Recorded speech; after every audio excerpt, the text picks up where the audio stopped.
ஏய், உன்னை நான் கஷ்டப்பட்டு படிக்க வச்சிருக்கிறேன். ரிசல்ட்ல ஏதாவது ஒண்ணு ஆச்சுன்னு வச்சுக்க, அவ்வளவுதான். ஏமா கத்தினா இல்ல எழுதிட்டுதாம்மா வரும்.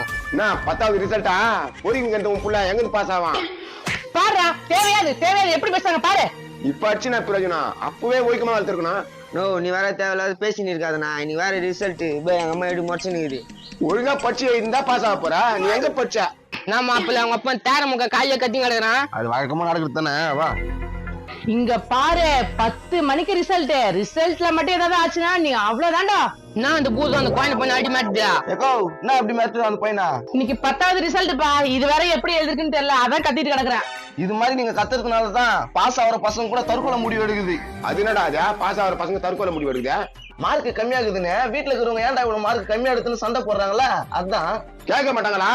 கஷ்டப்பட்டு ஸ்கூலுக்கு டியூஷனுக்குலாம் அனுப்பி வைக்கிறாங்களே. யோ படிப்புன்றது அடிச்சு வரக்கூடாது, அதுவா வரணும். உனக்கு எல்லாம்